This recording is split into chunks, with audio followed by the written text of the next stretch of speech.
What are the roots of Jerry Seinfeld? Where does he come from? That's right. Stand-up comedy, New York City. What a great place. And so in honor of this episode about Seinfeld and in honor of his roots in stand-up comedy, for the first time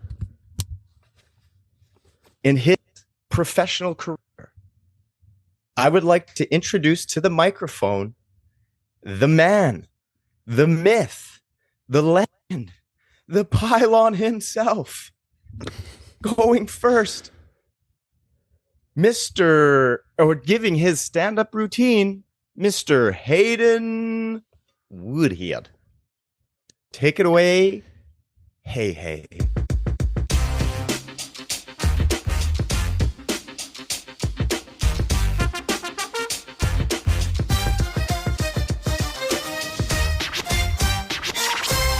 Woodhead.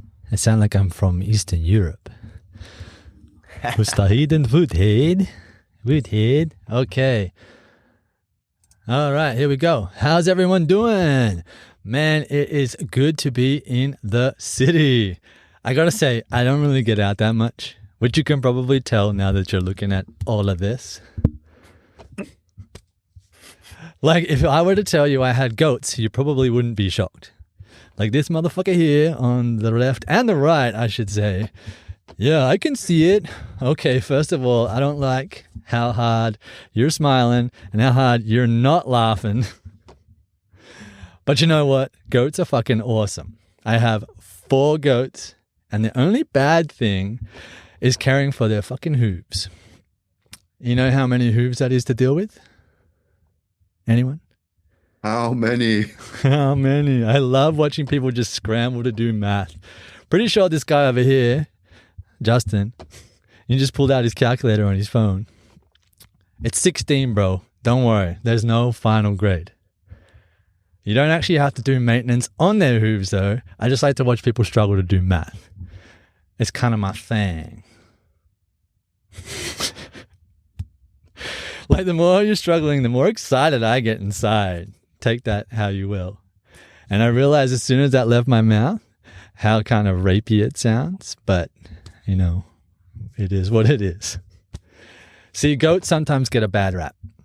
It's not really fair because, you know, if someone is really good at something, they say, he's the goat or she's the goat, which I never fully understood until I found out what it actually meant, which is an acronym for greatest of all time.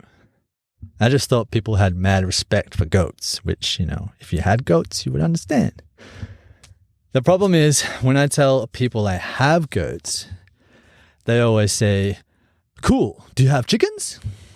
No, I don't have fucking chickens. I only have goats.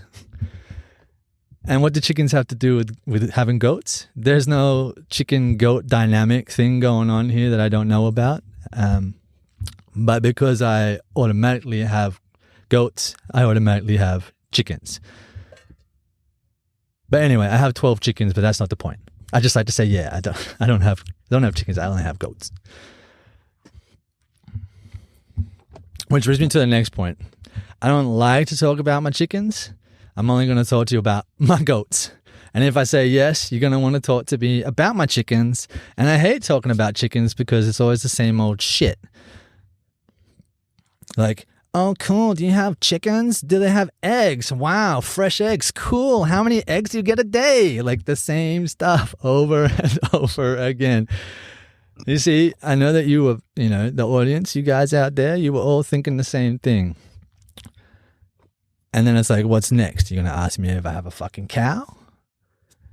No. For the record, no. I don't want to talk about my mom like that. Anyway, that's my time. Happy to be here. And good night. Hey, let's go. Oh, I love the beatnik clapping. I don't know if the mic will pick up the... It picks up the cheek slapping, but not There we go. And Very good. Hey.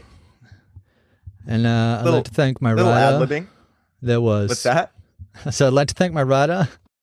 except you like changed it, but that's okay. I'm not one of those writers. I didn't change it too much. It just I lost my place because I'm so old I couldn't read it on the screen properly, and I had to squint, and I'm like, where the fuck am I? I didn't want to put my glasses on for the podcast. That was good. Is that your first time doing it out loud? It is. Most of the time it was just in the head, and I tried to like space it for where I thought the jokes would be, but I clearly didn't have it. It technically it was because it was not big enough. I should have put it on my teleprompter, and then I would have had, the but old I was prompty. like, okay, the what is it called when there's like 3 full stops in a row? There's like a special grammar name for that. But anyway, I was like, I know that's a pause for a joke there. If it lands, keep going. If it doesn't land, I've. Ooh, that's not why I put it there. I'm Well, sorry. I should have explained that. It was more for a pause for you. A dramatic pause. ... which Yeah. could be your timing. Either know. way. It's true. Because I mean, in my researching of things, it was always like, if you pause and there's nothing, it could be good in that the audience is engaged in their thinking, or it could be bad in that your joke absolutely bombed. And then it's like, where do you go from you're there? more educated than me, so I probably used it wrong. But I want to say thank you to Mr. Hayden Woodhead for coming on the stage tonight, opening our show, our special show of Chummy Thumbs. But we have to scurry him off quick. I think his goats are in really bad need of him. So, coming up next to the stage, he hails from the west side of Vancouver. Yes, where your mom shops. I don't know where I was going with that. There was something there. Anyways, enough about me. Please give a round of applause as we welcome Mr. Sharpin Chewy to the stage. Welcome. Hey, how's it going, everyone? Ooh, full house. Nice. Sit down, everyone. Sit down. Stop it. Okay, what's up? As our gracious host said, my name is Shao Pin, or as I go by my English name, Shao. I know most of you were probably thinking I was going to say something like Ken. You know what I mean? Sorry to disappoint you. Sorry to disappoint your stereotyping. I've often wondered why there's so many Chinese immigrants named Ken, right? Like when a Chinese man immigrates to Canada, they're like, okay, Chai Siu-ping, the last thing to do is to pick a English name. So it's easy for white people to understand you and and to pronounce, right? So here's a list, and they hand him a piece of paper with like 5 names on it, and Ken's at the fucking top in big bold letters, and yes, big broad letters, yes, must mean good luck. No, number 4, good, good. So it's pick Ken, easy. So seriously though, and when they start a business, it doesn't matter what it is. Ken's produce, right? Ken's floral, Ken's car wash, Ken's diner, which by the way is a fucking trap for white people, right? Walking home from church on Sunday and decide to stop for brunch, and the only eggs on the menu are fermented duck eggs. You know what I mean? You can't call a Chinese restaurant Ken's Diner. David's the other one, right? David. Someone in here knows a Chinese David. I know it. Yeah, there it is. Oh, yeah, there. Yeah, see my hands. Yeah. I honestly think they're. I know two. I honestly think they chose Ken because every Chinese boy's dream was to marry a white Barbie, right? I honestly think they believe if they choose Ken, then it will happen. Like poof, oh Ken, here's your Barbie, hi, right? Anyways, that's enough. That's enough stereotyping for me. Thank you. I'm Shao. You can catch me at the bar later. Get me a drink. Hey. Hey. I love that it looks, Justin, you love being slapped on the face like that, dear. I can't. I don't got two hands available. I got to slap something. And I'd rather be in turkey view. slap. Turkey slap. Well, I'm going to come back on the stage for 1 second because I need to introduce the next performer.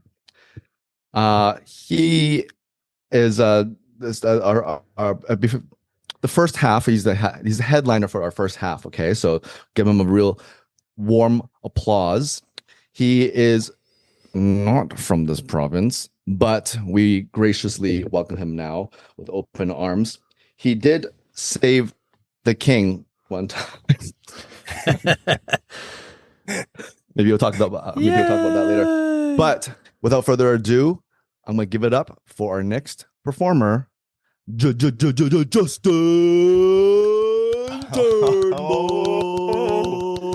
Oh, thank you, Mr.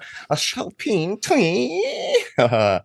All right, people. So, like a lot of people who play sports, I would have become pro if I didn't have a day job.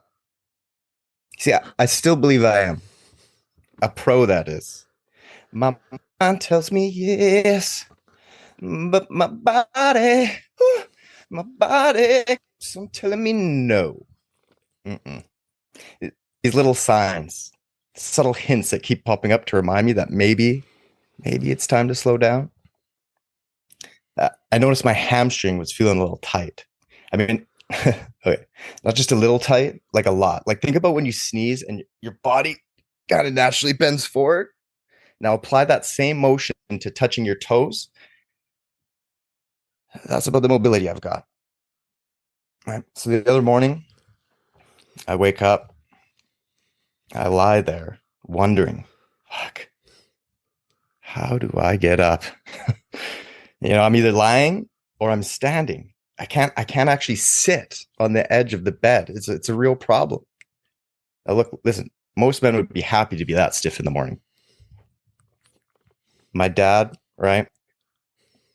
He always wanted to be a geometry professor. Don't fucking ask me why. It was a lifelong dream of his to teach at the local college. So naturally, I went to him for advice on, the best way to move a rigid object if I don't have anyone to help me. I never told him I was the board, whatever. So now I've got this rocking motion where I use the rules of rotation to flip myself out of bed. And in case you're wondering, my dad is millwright, but he's my dad, so of course I'm gonna try and do whatever he suggests. Anyway, so the other side of trying to get out of bed is extra action you get from staying in. So last night I was with my wife, right? She's been reading these spicy romance novels. Another story for another time. And she brought up the idea of experimenting. You can imagine my excitement. I had so many questions. Her main fantasy was to bring a third person in the bedroom. And I know what you're all thinking. Threesome, right? Every dude's dream. Depending on the type of threesome, FFM, MMF, aka the devil's three-way. No judgment. Everyone has their preference. It's okay. You can be embarrassed. That's okay. You're embarrassed. That's okay. Anyways, I was just excited for the chance to be able to be back on top for a change. My legs may be stiff, but I'd pay extra just to have, that third person doing the work for me. Up and down, up and down, up and down, like a fucking playground seesaw, like those old pump carts on the train tracks. Oh, fuck, man. All the possibilities. They say for every centimeter, fun fact, every centimeter of weight you lose around your waist, your man downstairs grows an extra centimeter. And I mean, as you can see, I'm already a pretty slender guy, so I have no chance of that helping me out. But most of my beer league hockey team members, they're a little larger than me. So naturally, I suggested to my wife that maybe someone from my hockey team could join us as a potential experimental partner. And by experimental, I mean experiment. Can't have anyone showing me up. You know what I mean? Well, she just shut that idea down quick with a very stern, I'm after someone. I'm after something a little longer than a 45-second shift before you need a break. What else you got? Fuck. Whatever. That's it for me. Thank you. Good night. Yay. Sorry, I pooched some of the punchlines there. Thank you. Thank you. Thank you. Thank you. Thank you. Wow. On everyone. I mean, listen. Thank you for fast forwarding through that. And maybe, yes, as responsible podcast hosts, we should have worked the material a little bit. But it was all in good fun. This was just all, let's just see what happens when we read a stand-up routine written by somebody else without knowing where their beats are, how they're thinking it in their head. Just straight up cold read. But I thought it was fun. It's funny because okay, so for anyone who didn't catch on or don't know, the one I read was written by Justin, and I can hear very clearly and distinctly how I can hear his voice saying it when I'm reading it. And same for Hayden's, which we haven't done yet, of course. But it's kind of like if someone writes that kind of stuff for you and you know that person really well, I feel like that person might be writing it in your voice. And when you're hearing it, you're hearing in their voice. And I had that kind of weird struggle of, oh wait, they're doing it for me. So I should just do it my style in a way. I don't know if you guys felt that. It's just like, I kept hearing your voice as I was reading what you wrote. Yes, I would agree because one, if we were trying to, I don't know, even I feel like even if you're trying to write dialogue for somebody, like maybe you have an idea of how they would say it or do it, but I think stand-up is such a hard beast to write for somebody or interpret how they're writing it. Because I mean, I was writing it for you guys. I still had a tendency to write in my cadences or how I would do it. And so it's funny because both of you guys read the ones I wrote for you. And it's interesting seeing the moments and punchline and tempo and cadence when it hits. But then it's also interesting hearing when it's not how you did it. And then your guys' interpretation of how you think I wanted a joke delivered. Because for me, I think where it is really hard with comedy is comedy's timing, man. So like, if the setup, I mean, I guess even stand-up comedians, you can see them do the same joke repeatedly and the setup might be a bit different.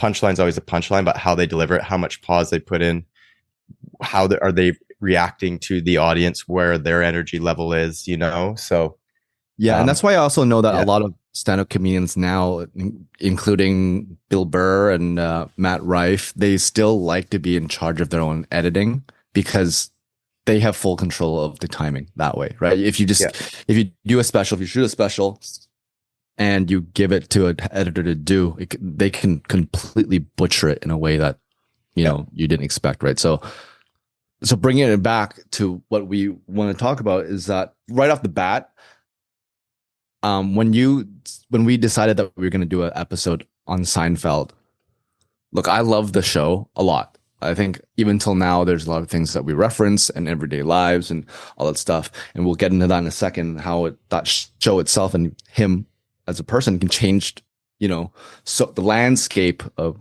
how a lot of things are these days. But I actually am not a huge fan of his actual stand-up.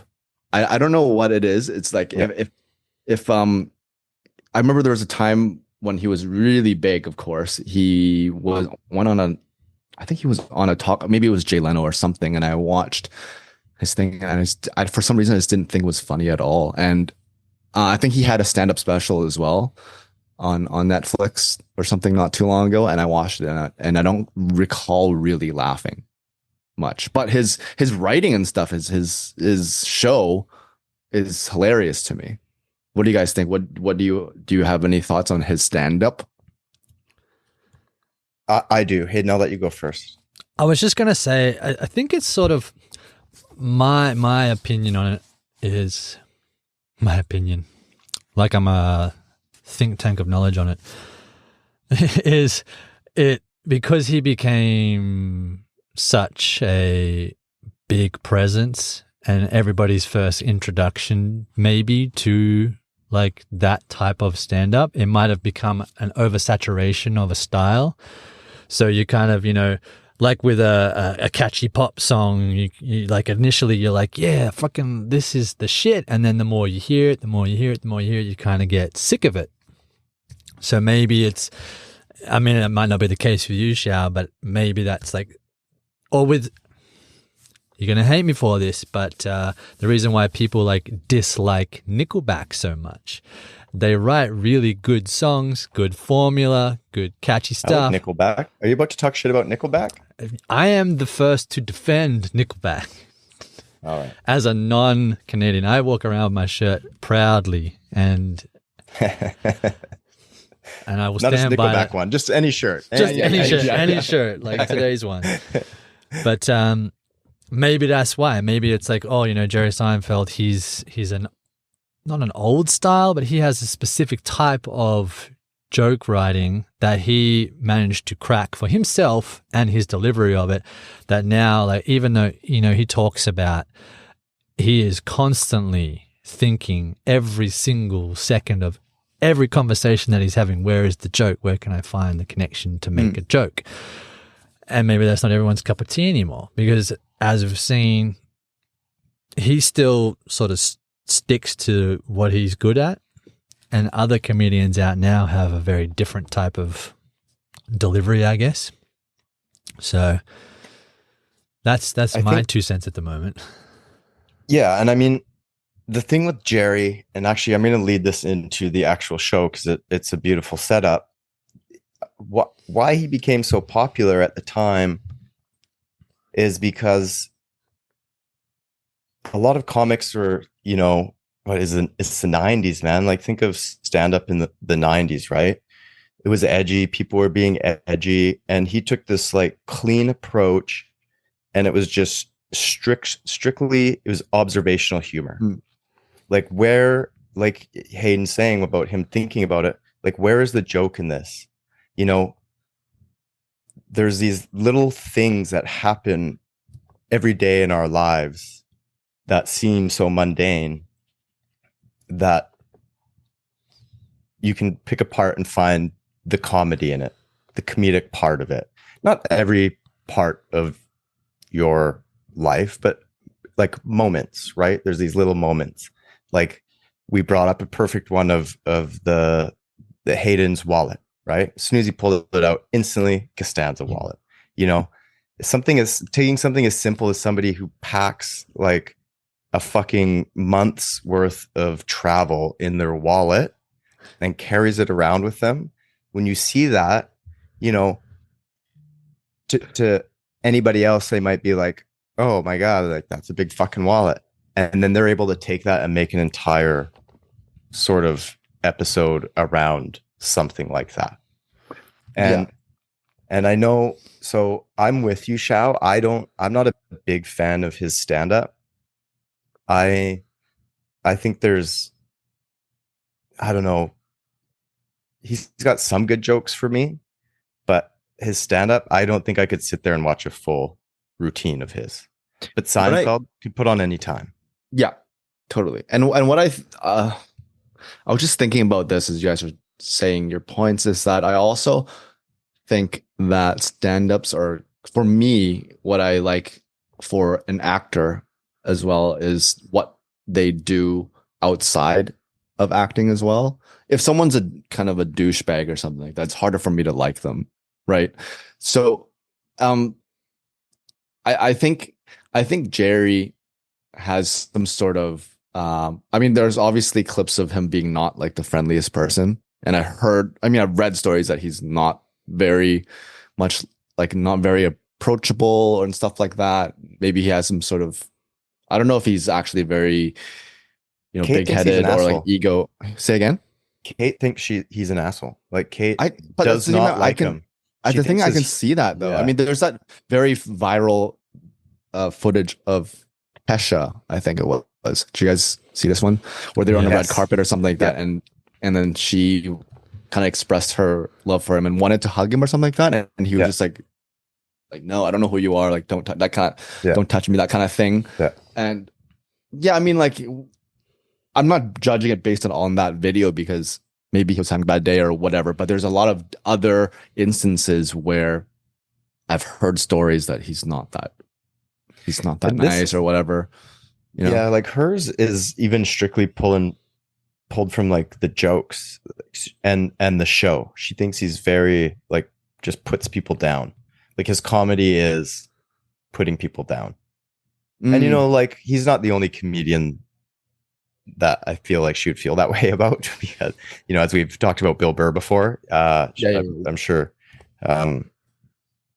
she would feel the same about him, especially his content, which is the best. But do you know some of the comedians that she likes? she's not really a stand-up connoisseur.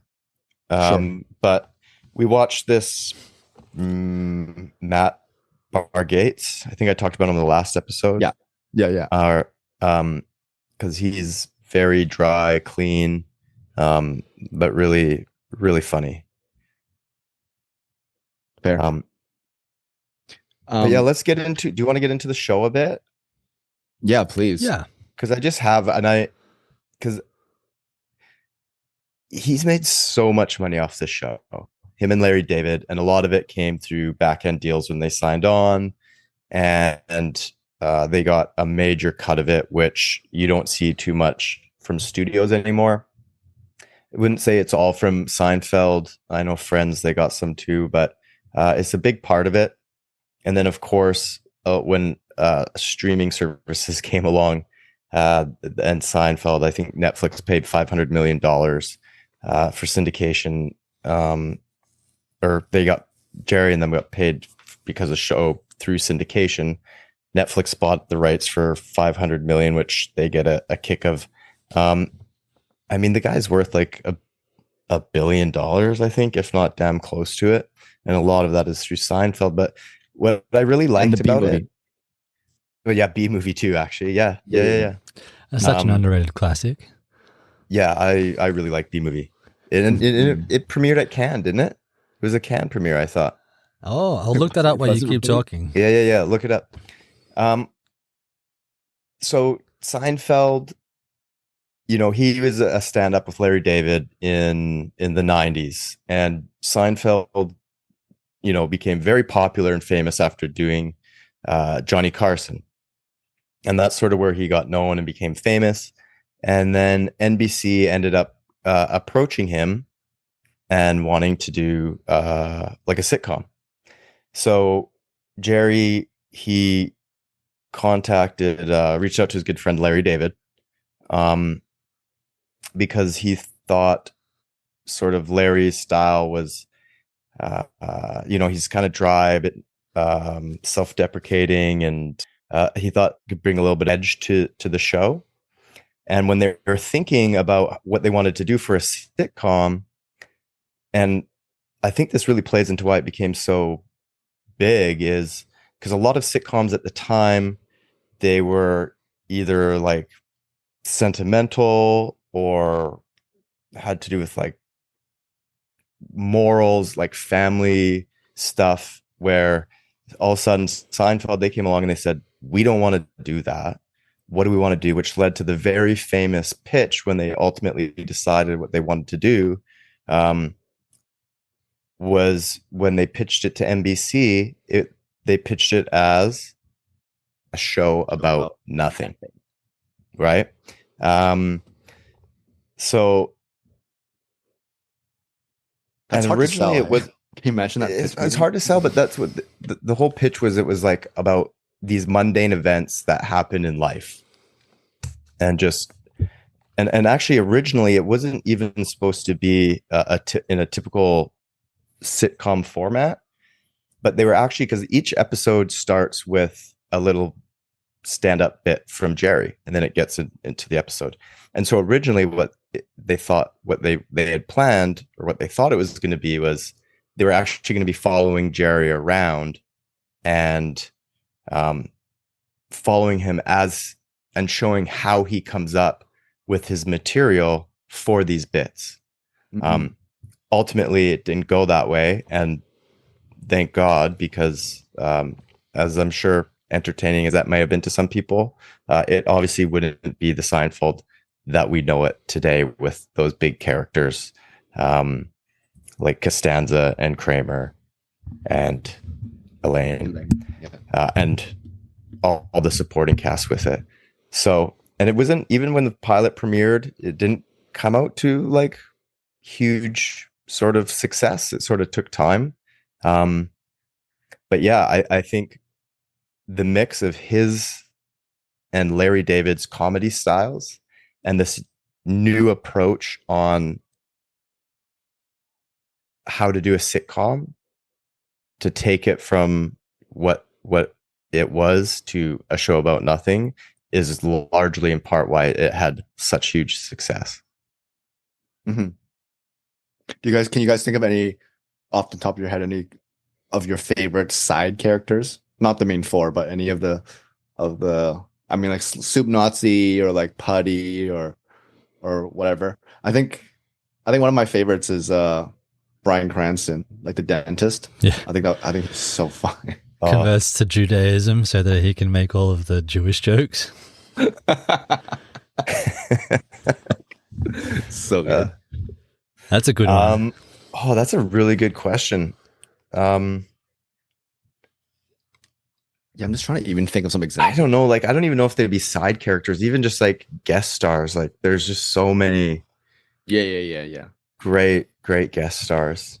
I mean, do you count the parents as being side characters? They're not really in it that much, but they're like they're B list. It's kind of because if you think about it, across 9 years, they're not in it that much, but the actors that played them obviously were so good that they feel like they were in there a lot.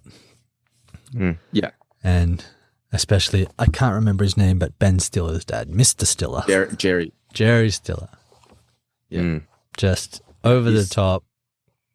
But then when you see like behind the scenes, I felt like that's how he was as a real person. But then when you see like behind the scenes, he's very, gentle and, back and forth with his co-star. And then he just turns it on and he's like, this big his presence. Energy. Even on, I mean, not Seinfeld, but what's the King of Queens? I don't know if you guys watch that show, but he's in that too? Yeah, I don't remember him in that show. He's Carrie, like Leah Remini's dad, who lives in the basement. So I have to watch that one. Hilarious in that too. That's a show I haven't seen in a long time, man. King of Queens and Kevin James. I feel like that's actually quite underrated. I feel like that show is yeah. There's some. What's her name? The lead actress's name? Leah Remini. Yeah. I really liked her. Former Scientologist. Yeah. She's a good actress. Yeah. Was there any other big sitcoms that you watched? Like, would you around that time or in general? I would say let's go with that era. I mean, growing up, I watched. I guess. Say it. I watched Full House a lot. Oh, dude, Full House. I've never seen Full House. The fucking goat. What? Never seen it. Or the reboot, the Fuller House. Never seen it. So You here's can the skip thing. the Fuller House, but Bob Saget's character in Full House compared to Bob Saget's stand-up in real is life, like literally, dude. It's like, yeah. I think that's what So- makes you Being appreciate in a- his acting more. So And his you stand didn't up. know that watching it. Yeah. It's just So are you like- fans of? You go, Shao. You go. You go. Oh no! I was saying because his character, what's his, Danny Tanner, just a loving husband. His wife passed away, I guess, but raising 3 kids or whatever, or how many, whatever, I can't remember. And he's 3 just very girls. sweet, yes. And caring, loving dad. And then real life, he just talks like a lot of dick jokes, sex jokes. You know what I mean? Like just like sex positions and very dirty. But he's also like every comedian when he passed away would post about him just saying how sweet he was, even though his humor is just incredibly disgusting and Well, and he not did dark, but just gross. And it's hilarious. America's AFV as well. The host of that. Like, it was he much was later. he was so good on that too. Yeah, he was so America's good. Funniest Videos. Yeah. What are you saying, Hayden? Oh, I was just gonna say, if you're fans of Entourage, so his character, his stand-up is more like his version on Entourage. Yeah. I forgot about that. He's so good in Entourage. Yeah. Really quickly, can you guys think of, as you said before, I think everyone, and we still reference a lot of things that happen in particular scenes or episodes. Can you guys think of any episodes that stand out that you guys would say it's maybe top? You don't have to say your favorite, but maybe top 3 or whatever. Like for me, I think the shrinkage one is always a classic. I always love bringing up the one with the man hands. Where I was gonna say man hands is on there. Just the way they cut it. It's just like she orders a fucking lobster. Like, come on. Just like, I'm sorry. Just like, and it's, you have something in your face. Yeah. So good. I really like there's obviously like the iconic jacket one where he ends like with Kramer gets the big fucking coat. It's like walking down like a pimp down the street. The pimp jacket. Yeah. Oh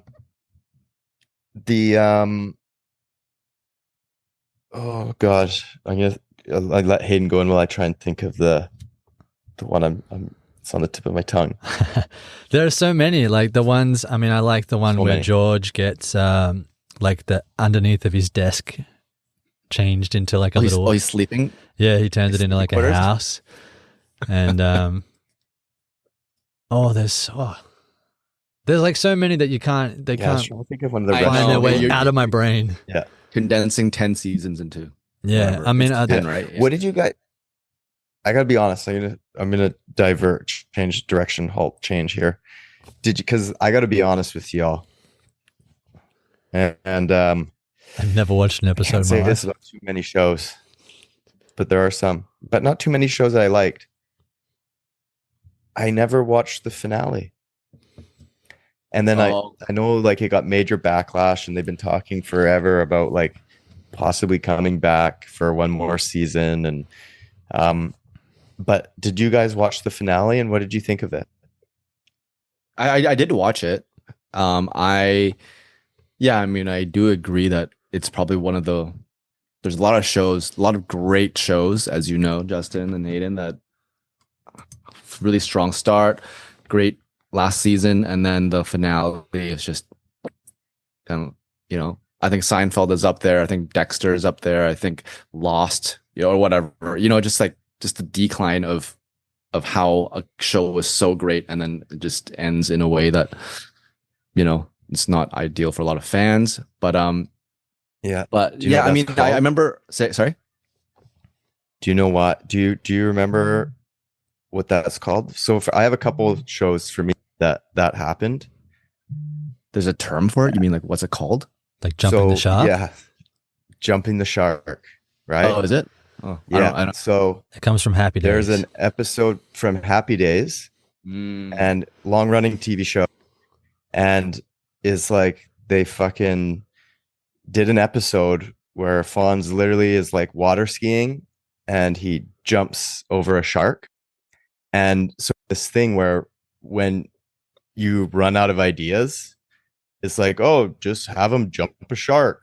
So now when that's like, I find when a show has been going on and it kind of loses it, and it's just like, oh, why did they do that? Why did they do that? That's so dumb. They call it jumping the shark because they're just. I didn't know that. Very interesting. I actually have never watched Happy. I know it because of references and Yeah, I've never seen it. Like you whatever, right? But I've never watched it growing up.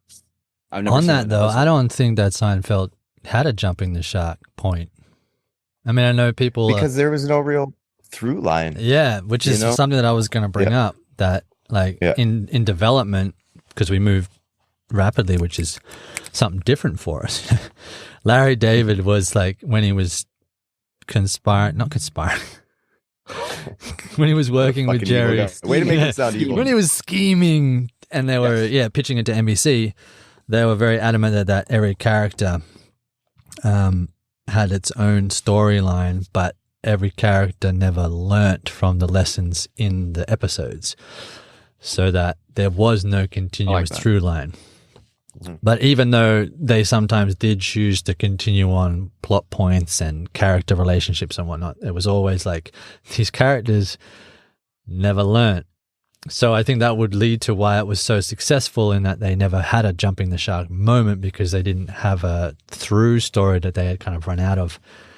And it does, you can kind of see the thinking of it, that spoiler alert, that they would end up in jail. It's kind of like how do we end a show? Yeah, the jumping the shark was literally, they ended it. They're like, we're going to end it on the jump the shark moment. Yeah, as the highest rated sitcom at the time, their viewers had continuously gone up. They hadn't lost viewership.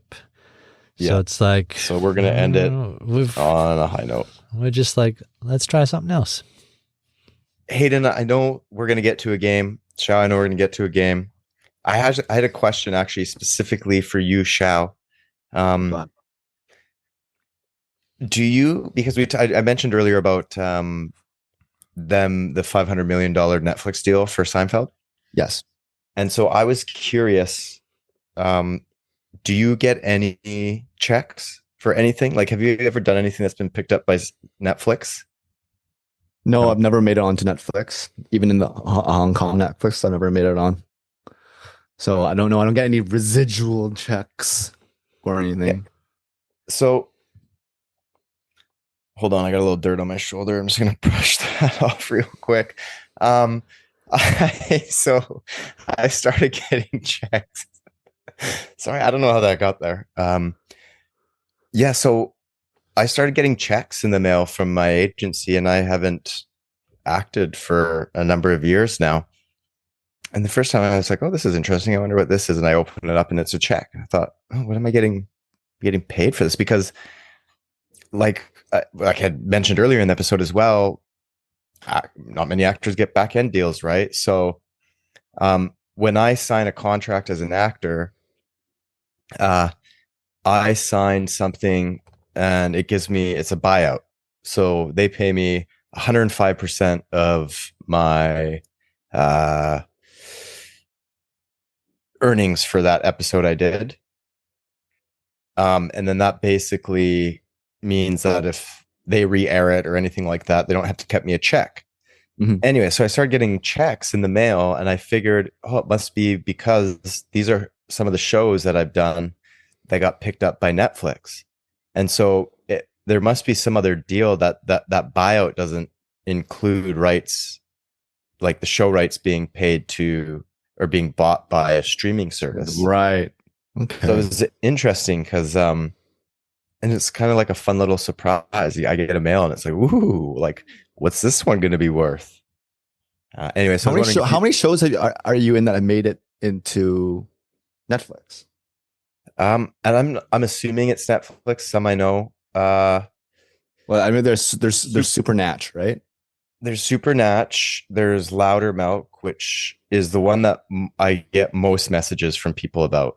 They'll send me a screenshot of what's it called? Louder Milk. It's with the guy from Office Space. Louder. Okay. Yeah, one word. Louder Milk. It's his last name. Loudermilk, Motive, Woo Assassins. Woo Assassins was on Netflix. That was actually a Netflix original. And that was with the very famous sort of stunt action guy. Asian. Iko. Go figure. Martial artist guy. Iko US. US? Is that it? He's an Indonesian Silat guy. He was in the Raid and yes, him. Is the guy that's really like massive? He's a little guy. No, he's not massive, but he's in like some huge action ones. Like the Raid was, I think, kind of like the big one. Mm. Anyways, and so you said the second one, the one you said that one you get the most checks from that one, or you're saying that people send you most? No, I think it's just most. Like it's one of those ones where it's kind of like a show. I don't know. It's just like kind of a light comedy that you can kind of just put on. Yeah. Easy to watch. Yeah. Do you mind if I ask you how the amount that you get for these checks? Oh, I mean, I know you whatever. I know you've started renovating your place. Man, I don't like to brag about it. But you asked. I mean, it's not fucking JS money, but I think my last one actually came a few days ago. It was for $13.46, baby. Ooh. Wait a minute. That's a meal at McDonald's. Sorry. I lied. That was $13.46 US. That's fucking 30% on top right there, baby. Nice. Yeah, I think my biggest one was around 40 or 50. Like when I get the like multiples in one and Supernatural, because it was one of my bigger roles, so it was a bigger payday. Nice. Busy. Very good. Yeah. Anyways, it's Kate keeps giving me shit because she's like, you gotta take these to the bank. I'm like, it's $13. I can't be bothered to go to the bank and fucking just use your phone to cash those checks. Dude, I tried. That's what because I finally went, right? And I come with this cachet of checks, and she's like, oh, these are only good for 6 months. I was like, fuck. Oh, shit. She's like, there's no way that's legal. Yeah. And I was like, whatever. And she's like, well, you can just do it on the phone. You just take a picture. I was like, yeah, but it's US. She's like, oh, you just hit convert. And I was like, oh, okay. Like, stupid me. So, but when I tried to do it, it wouldn't let me do it. It wouldn't let me convert. So I was like, yeah, fuck it. We'll figure that out. Yeah. Gotta use some of that money. Yeah, we could have. Hey, you have some things planned for us or what? I do. And because of that, that was totally a big fat lie from Justin. So it made me want to introduce a game that we did last week called Two Truths and a Lie. Oh, nice sags, bro. Very good. Sags. Very good. But I think last week, didn't we do Two Truths and a Lie? You kind of flipped it on its head. I can't recall. I did 2 lies and a truth. 2 lies and a truth. And now I'm doing... Yeah. Now I have to see if I've done the same thing.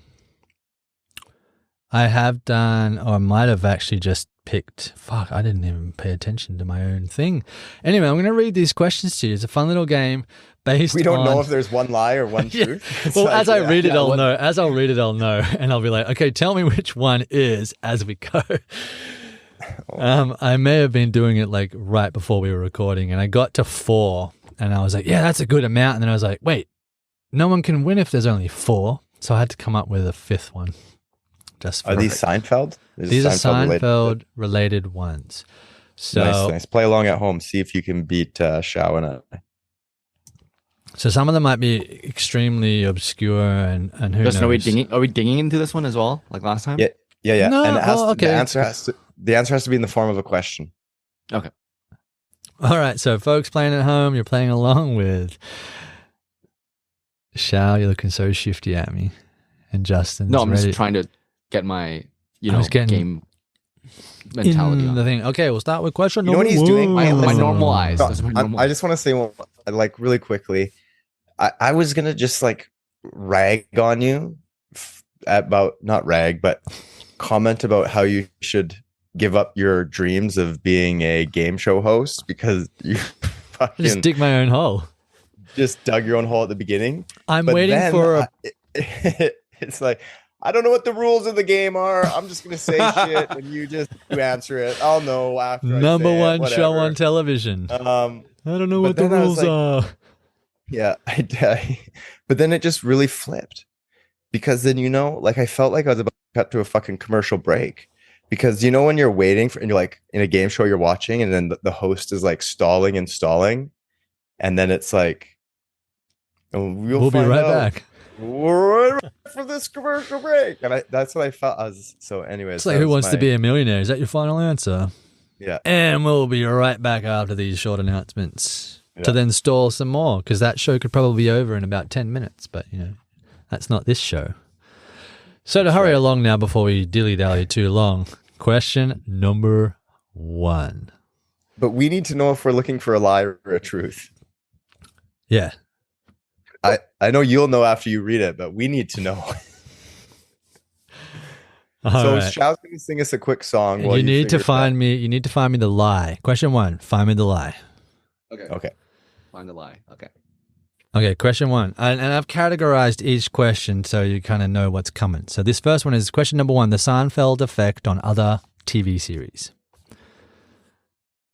ABC aired an episode of Dahmer and Greg in which the couple tries to have sex in public and What is his reference name? Sorry. What? Dahmer and Greg. Dharma and Greg? You don't remember that show? No, I that don't. show- I never watched that show, but I Oh, know the Okay, name. sorry. It's a sitcom from the 90s as well. Okay. So never mind Sorry, that can you start show. over? Just pay attention to Yep. the question and then talk. Rule number 1. Yeah. I'm terrible at this. ABC aired an episode of Dahmer and Greg, a very popular sitcom in the late 90s. I remember this show now, Dharma and Greg. Yeah. Was in she- which was the she a bit couples... hippie-ish? Was she a bit Yeah, like, she was. hippie-ish and- She's the blonde Yes. lady from Ed TV as well, with Matthew McConaughey. Yes. Yeah, I remember now. Okay, sorry. Go. Okay, start over again. Okay. Shao's interrupting. Let's get through this fucking game. Jesus Christ. Okay. The intro of this has been 5 minutes long. So I have to speed talk now. ABC aired an episode of Dahmer and Greg in which the couple tries to have sex in public and reference in episode that everyone will be indoors watching Seinfeld, so they'll be safe to do it. MTV aired original cartoons that were specifically timed to fit into the finale's commercial breaks so that viewers could freely watch both MTV and Seinfeld and not miss anything. Ding, ding, ding, ding, ding, ding, ding, ding. There's a third question you can't ding until the third part of it has been said. Okay. During an episode of Frasier, Kelsey Grammer addresses in episode how a far smarter show had taken the time slot of Seinfeld, referencing his own show, Frasier, of course. Which one is the lie? Ding, ding, Okay, ding, ding, ding, ding. dinged early. Okay, go ahead. Justin. What is the MTV airing the cartoon things so it fits so they can watch both? You are incorrect. That is true. Oh, Please ding in. I'll say because there's Dharma or Frasier. Both shows don't really watch.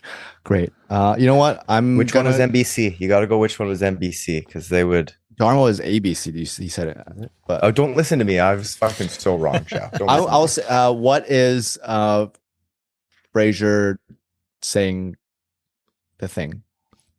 Correct. Ding, ding, ding, ding, ding. That's a lie? ding. No, that's the truth. No, that is a lie. Sorry. The truth of it. See, I totally got to mess up. But that is the correct my God. correct answer. He did reference the TV show, but he didn't say how his show was better. He was actually saying that Seinfeld. What a sneaky fucking question. Yeah, he I'm said not that complaining, I got the Seinfeld point. Seinfeld was a great show and they were proud to take the time slot, but he never directly referenced the show. He just like sideways said, because they originally aired at a different time, and then when Seinfeld ended, they bumped them to the primetime slot so as not to compete with Seinfeld. So he made a reference in show about how they were honored to take the spot, and they will hopefully continue to do so for many years to come. So 1 point to Shao. Thank you. -1 to Justin because he interrupted like 3 times. All Okay, question number 2. The Kramer effect. Okay, your first one. Kramer. Ding, ding, ding, ding. Sorry. You want to get minus another point? Minus. Kramer enters Jerry's apartment over 400 times throughout the series. Kramer was a draft dodger and makes mention of it to Jerry in the series, mirroring the real life of Michael Richards. The audience applause became increasingly loud and extended as the series progressed, that it actually put the actors off. Which one is the lie? Ding, ding. Shao. I'll say what is Kramer entering over 400 times? Something? I was just thinking that I did the math because if they did 10 episodes, 10 seasons, there's at least over 20 episodes a season. Yeah, but I guess that's the truth. Yeah. We are looking for the lie, remember? Yes. Yeah. Oh, yeah, right. You were looking for the truth, Yes. Shao. Yeah, Right. I know. I got mixed up. Yeah.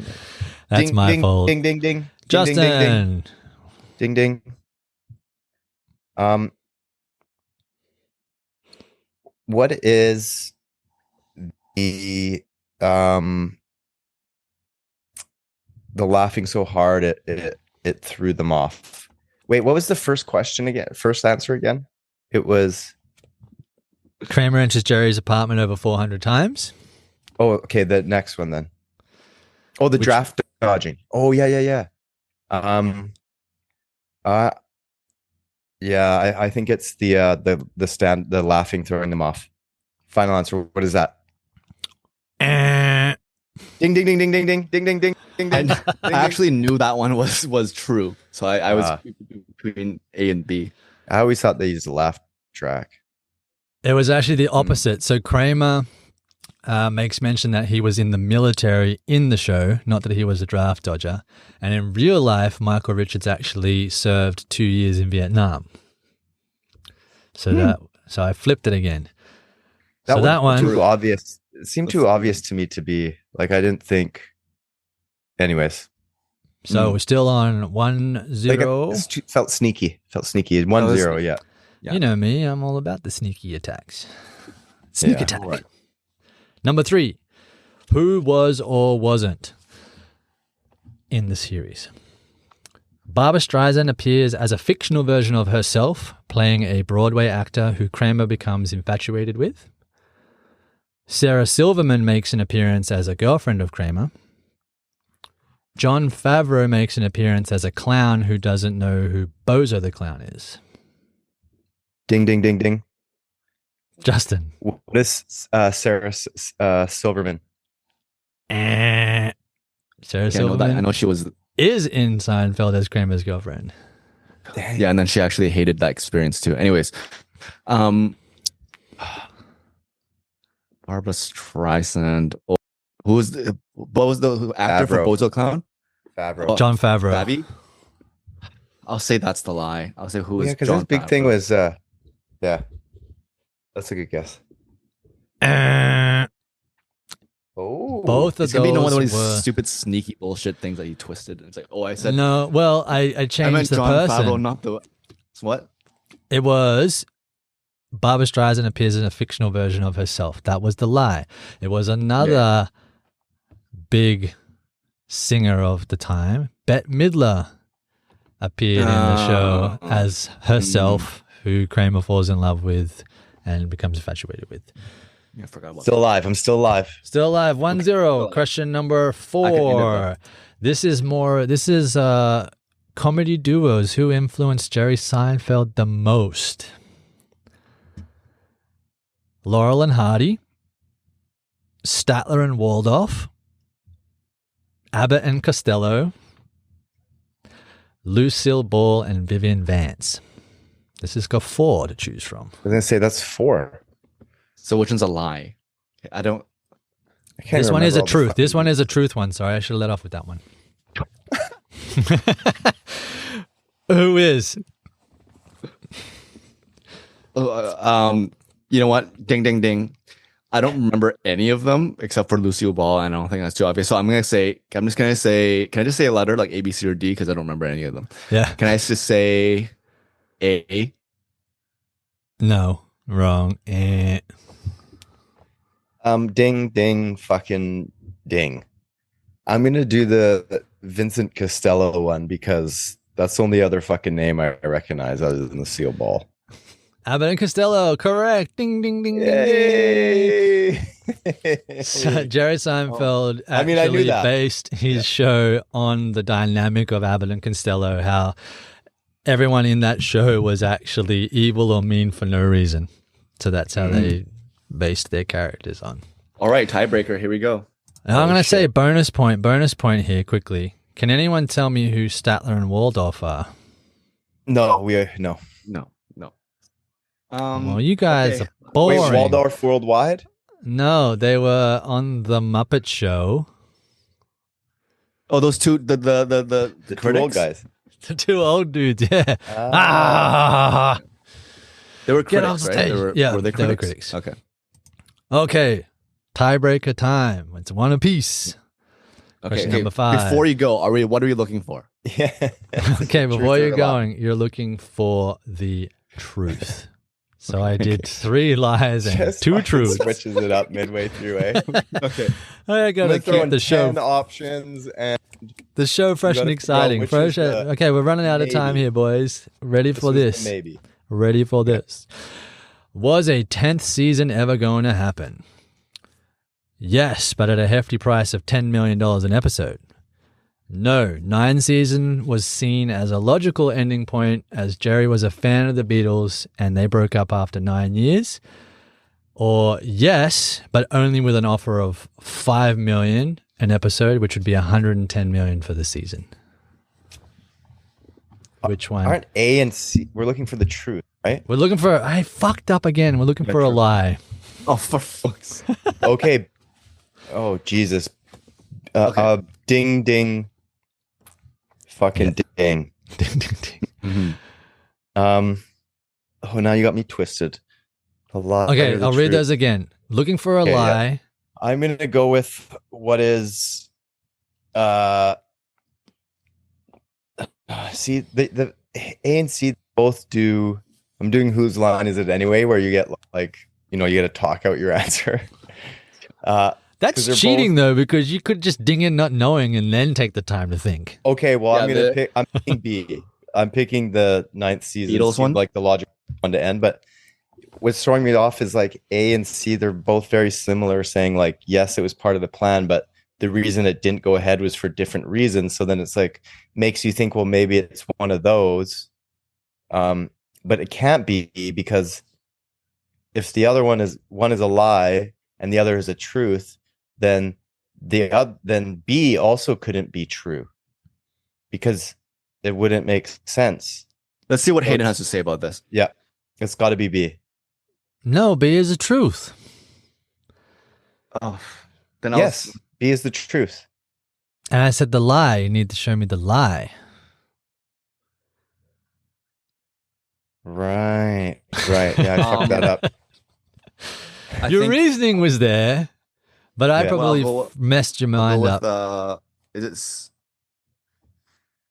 No, but it can't be. No, fuck that. How could Two of them are true. One of them is a lie. The But first one aren't is a how. Yeah, sorry. Go ahead, Chaff. I feel like C is a lie, because I feel like the money's too little. I feel like I feel like it's something you like tweaked how much they were asking for, some shit like that. I did tweak the answer, but it was not C. Oh fuck. Okay, and so read the answer for A. Read the lie. The lie is Okay, no. The lie is A for 10 million an episode. Okay, so this is what I don't understand. If B is the truth, where no, there was never a plan for season 10, how could C also be true, where there was a plan, but it was for $5 million an episode? Because NBC wanted a 10th season and they offered 5 million an episode, but Jerry said no, and he also said that 9 was a good ending point for him because he was a fan of the Beatles. So it was a tricky dicky one. I messed it up in my delivery because I think I had one in there that was the opposite. Anyway, it's a draw. After all that Anyway, it's a kerfuffle, draw. I'm happy with it's the a draw. I'm draw. happy with the draw. Me too. Both with 1 point. 1-1. Hayden, Very you're not in good. fucking charge of games anymore. God damn. Hey, I tried my best and I failed. No, I would you never did have great. Bring on known. happy days. Hey. Happy days. And now I I know. tease. So no more games. Yeah. Unless it's like a true No, false. because it's fun to be on the playing end. It's just Yeah. I'm competitive and I want to get 100% on everything I fucking do, and I'm mad that I didn't, and so I'm using you as my punching bag. So Hey, I'm for sorry. someone that claims My- they're not a Therapist said I need to speak this stuff out, and Okay, so I sorry. just want to let you know my emotions. I appreciate And you I sharing. apologize. I accept your apology and accept my apology for being such a terrible host. I will only get better as I practice. Well, you know what? And- We'll give you a chance to, work on your hosting skills so you can sign us off. Yeah, I was getting there and then you interrupted me. So thank you again, ladies Hey, and let him know gentlemen. what's coming up next episode too. This is why I get no good at anything, because you keep cutting me off. How am I supposed to get better when you guys would be terrible directors. Like, nah, cut, do it again, start again, fuck yous all. Hayden, Thanks could for you just no, redo that bit? Or could you just do it a bit happier? I'm gonna Dr. Evil you. Zip it when an outro comes along. You must zip it. Zip. Okay. Nice. Thank you, ladies and gentlemen, for paying attention, hopefully, all the way to the end. You can find us on all major social media platforms. We are somewhat active on there. But until next time, He fucking glitched. keep on thumbing.